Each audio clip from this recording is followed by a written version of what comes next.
রীতিমতো পরিকল্পনা করে ইরানে হামলা চালিয়েছে ইসরায়েল।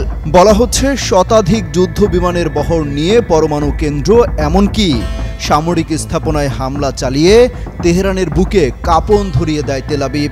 ইরান বলছে তাদের কলিজায় হাত দিয়েছে নেতানিয়াহু, এখন শুধুই প্রতিশোধের পালা।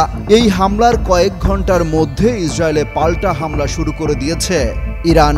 শতাধিক ড্রোন নিক্ষেপের মাধ্যমে ইরান এই হামলা শুরু করে।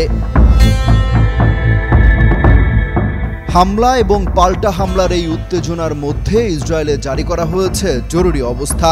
এছাড়া ইরানের পাল্টা হামলার শঙ্কার মধ্যে ইসরায়েলি নাগরিকদের নিরাপদ স্থানে আশ্রয় নেওয়ার নির্দেশ দেওয়া হয়েছে। শুক্রবার পৃথকভাবে এই তথ্য জানিয়েছে সংবাদ মাধ্যম CNN এবং BBC।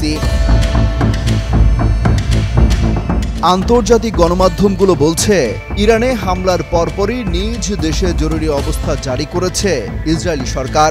তিনি বলেন খুব শীঘ্রই ইসরায়েলের উপর আরও পাল্টা হামলা চালাতে পারে ইরান।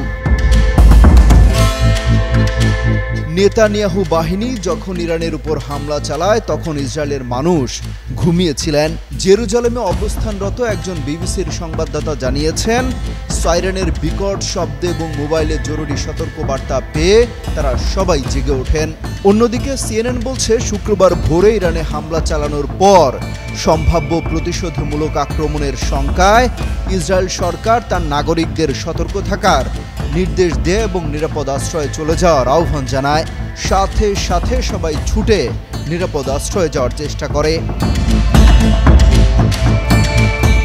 ঘোষণা দেওয়া হয় বাসা বাড়িতে যে স্থানে আছেন সেখানে যদি সুরক্ষিত কক্ষ, বাংকার কিংবা নিরাপদ স্থান থাকে তাহলে সেগুলোতে আশ্রয় নিতে বলা হয়। তা না হলে অন্তত ভবনের সিঁড়িঘরে বা ভেতরের কোনো কক্ষে অবস্থান করতে বলা হয়।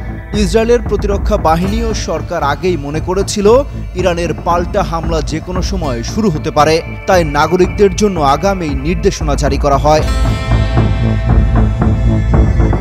অবশ্য ইরানের সম্ভাব্য হামলা ঠেকাতে আকাশ প্রতিরক্ষা ব্যবস্থা চালু রেখেছে তেল আবিব। তবে ইসরায়েলের শঙ্কা পরিস্থিতি খুব কঠিনের দিকে যাচ্ছে। ধৈর্য এবং সাহসের সাথে সবাইকে পরিস্থিতি মোকাবেলা করার আহ্বান জানানো হয়। অমিত হাসান রবিন, যুগান্তর নিউজ।